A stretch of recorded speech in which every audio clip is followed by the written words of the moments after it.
lai autonomous district council kan than pura yan apoi mo ema MNA party na kan ti tum poi mo pakhat chu nakina ZPM sarkari relo tia in than sang nile som nile pariya ta ona so ta chuan rampuma chuan MNA party thin pui pum atheng dona sumi ma ama tu ke mai ki athenga ngem ti mi pui nan soi shu athen chuan thu khat amar chu theng lo va tong asawani chuan somni pariya ta in than pui au dona tura chuan Mizoram hian ZPM khi pui lo tia MNA mian nuai pui amaro chu athian na khopa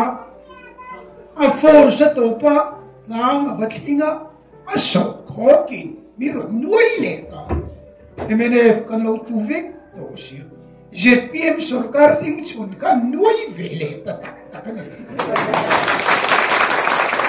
clear tu le ngai thatu zong zong te in zawain chibai ka buk chewa du sakna sang ber ka hlan bok cheu ani ole kan ria thewangin LADC in thlan lawam tura party sang sang in shri po na na sa hle maya opposition lamte po thapui tho mewin MNF president soyangin bong puin siang main mei ko in an tang phat to mai nia he LADC in thlan lawam tura hian kan ria to angin MNF le congress te hian deal an lo nei reng maya chu MNF candidate nei lo na congress in an vote dona congress candidate nei lo na chuan MNF in an vote ve thung don ani hetiang hian tho ho na thu thlung an lo siam renga he LADC in thlana hian in congress le MNF an thok dun don tina ni chu hetiang hi ani mek line FP a kaluta video anti viral pakhata chuan he LADC in thlan lo am tura MNF party ticket ding ningai tura karin aming ka hriat silo papakhat chuan pusi Ngunlianchunga congress candidate chu bypass road chungchanga a bein sal hle maya engponi se chu in lo ngai thalok tiang tang lo longa kan congress candidate MLA saum takhan bypass road chungchanga khan case ade chungchanga bel kalalo atiem ka soi sualam ka khelo bel kalalo bel ka ngai lo tiang deu khan a soin ka hia keile officer sanga Ngunlianchunga te hi kan CEM laya in chok sawa bypass road thi lai ani bypass road lai na sum lo then a ruam man na nei ma sat berachu tuna congress kan candidate hi ani asum ahun chunga man ang te ruam man na nei te hi abuin ka kol vek ron ken don chuan zungli boklai cha ani an mani statement thu an zo ukil ho na thun mi zo te khatiang zong kha abuin ka kol top ma in du chuan in lo le nga kan chia kan nen ho don nia ole khati khania MNF le congress te hian tho ho na thuthlung an nei rol hian an chungril nun le thil tum chu a chiang view ome puzoram thang ngei po in kumsang hi samni pariat in thlan pui chu MNF tlin pui kuma alo puang le rup mai box sia an pon lam lan dana thokho wangin langma se an chungril lama ve thung chuan in hupur ton na aom nge in arin oma thokho ni si in sarkar ngiang het siam ve ro an tum thung ni in alang changrul si lawin he LADC election a hian anin beina hle ani kan ti thei ome ole engponi se pubi chanjawa minister INPR Mizoram hian MNF le congress party ni na le anthil ti thinia soi hi longai thale phot teang in MNF le congress te chu party lian thang ania in hal em mai in bau de reng mai in chau to a in sol bur thin party te ania churil lam in rem mi asilo sarkar tha siam tumna thinlung po nei chong lova etia tho ho na thu thung an siam hi laram ni puite mangai na wang ni in kan threlova ZPM lian zel tur thik na le lairama sarkar het a an hlau ni in kan sia chu wang chon hei hi any ZPM party te chuan tha kan ti lawa ZPM candidate mi som ni panga te mang hian he lai rama hian sarkar tha nial het ZPM sarkar ding ngei se ti hi lai ram mi puiten min khiat saka chu kan thurun soya chu thurin tla kan ti min khiat sak turin kan ngen du bok ani party lian pani Congress le MNF te hi in ngei ngai lo riru in bulo du dan po in anglo ania engtina monihian sarkar form hlei theilovin kan in than result hi lom ta se MNF te Congress te BJP te in trom hian sarkar siam turang in lang don po ni se CM in chu na boy takin he kan lairam politics si achim chele don tho ani ngei tak tak lawani Congress le MNF te hi abi takin chung chuan kan lairam tan hian sarkar tha min pe don lovani chuwang chuan lairam a hian sarkar ngiang het tak loading se ti hi voina hian lai district MJA te nena in kompa in kan puang chok ni ole khatiang kha MNF le Congress te ni na tun ma kum somlikal ta atanga kan ram min hruai to na zong zong a thirna atanga puchan zawa hian ate ani in riata ZPM ministry alo pianga a sarkar tir phata tangin kum somli sarkar na lo chel to MNF le Congress ten anti ngai lo ti tum na po an nei ngai lo an flexi program Sawhthing kezia cheng somngain kun hathok tu te ne na tangin an lei sak mia kun hathok tu te ipte an sarkar tir phata tangin poisa an thun sak tamial mial mai sia MNF le Congress ten Trump top dona campaign nana an man thin mi puite bum nana an lo man thin chu ZPM sarkar ro chuan kun hathok tu te mangai takin party clear mi alovin an policy an apply ngal mial mai sia hei takhi MNF le Congress te hian an ngai theilovin a huatin an hua a om zia bira chuan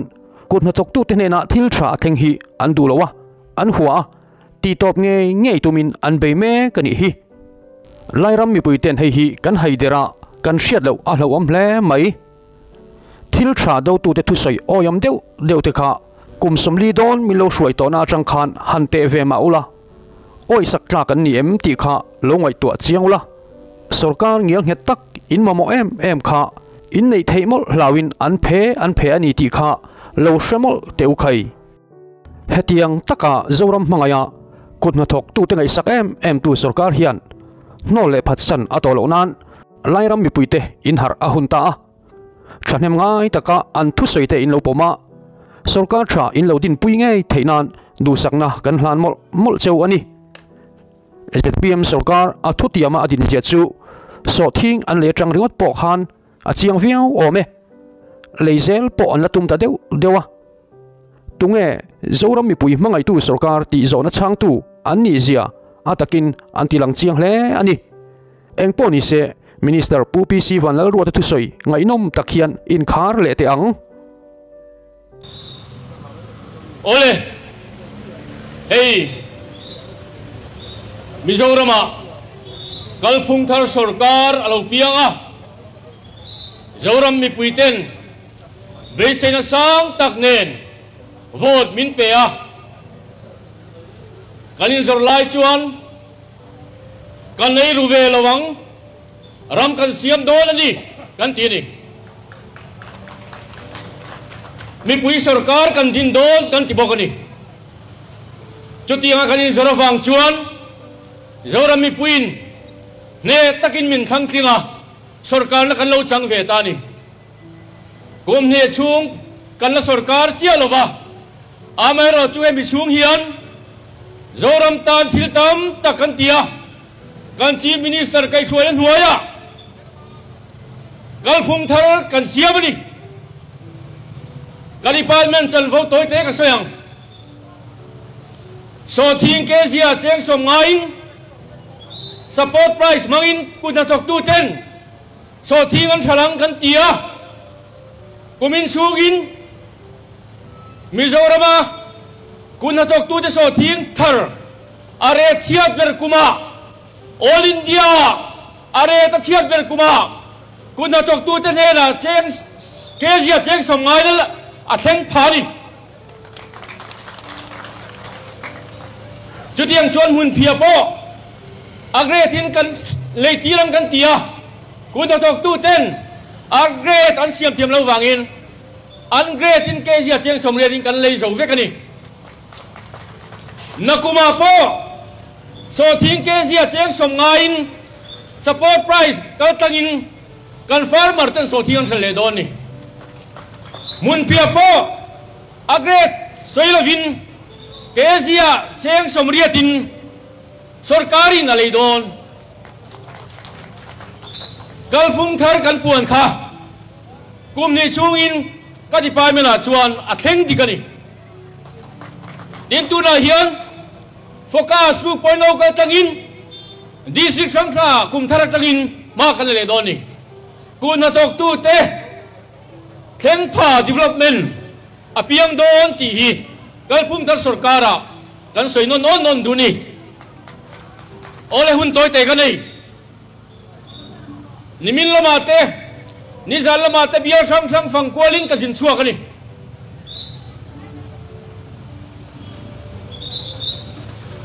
dul ma chuan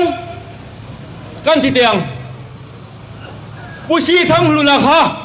CM Trump pui kling chel chiani LED sarkar nuaya hian dun kan Trump kan la ya khan Trump kha chuin CM panga kan nei man ni voilia hian ke ma bi bal po eng wa ka phur ta lo kam pe nge kan ni ti ka in zo chuan lai ram mi pui te ka khoi cheu ni khove lai hian lai fa te heti tak maya kan ming chia in ming chia hi ka khoi cheu ni eng wa in nge sarkar la yeng hete apial thei lo ZPM kalphum thara chuan sarkar la yeng het kal tiam cheu ni chungunum bugang mai mai om lo tur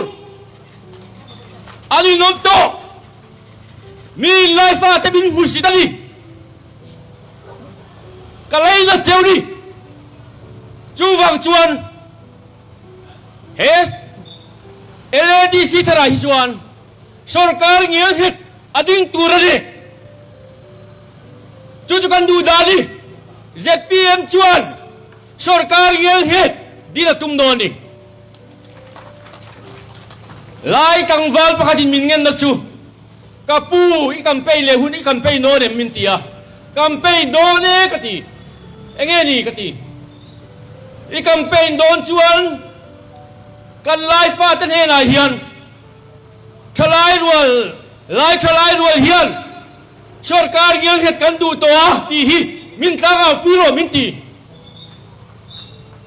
dula hian teu Congress MNA fathok du le ta lomi egel tum sarkarin tom siaman tum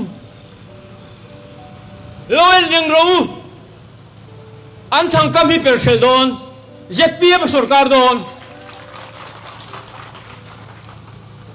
example a mai lo thang king ta riula CM in chulenga session an boycott lenga angayang bukidang kalle don ni Congress le MNA filo sarkar le ta ni selo thang king le ta niula ege kan bule tur tun tram kalme ka CM panga kan ne yang mai khani le do he hi khamum to ni light bi pui ta tan hian aza khak to ni chu wa zo Congress le MNA tang dun hi sarkar la kan petura ni lo top bai tu na sarkar la kan peleli chuan khovelin mindui zatang tu la po hian kan lai charai rual ridu hian ngoi ngoi ni eng wangin nge hetiang renga lai ram mi puite nui zata bin siam tu Congress MNF te hi kan thang kin to turani lo ZPM kalphung thar sarkar piang don Mizoram sarkar nen po thok ho thei tur kan chief minister kai thuan hoya Lairam development siam thei tur ZPM sarkar hi kan din nge tur ni maso na kan dun lomi dulay yan kan CM kai thuan hoya chak takin Mizoram maso na kan hu ni sarkar masaya ti thei lo tam tak dulay hian ti lo thilin to ni chumi li wang chuan kan chief minister kai thuan hoya hian LADC apo sarkar ang yang net adinga nga Lairam mi pui lai fa tan development chakzo ki kan pian tir durani chui pian tir tur chuan mo phurna kan nei kan vote mangin sarkar kan siam turani sarkar ngel het ZPM sarkar kan siam nga helai di sika hian lai fa ta point baso nara bithar an huang kan chief minister hi kan ring to ka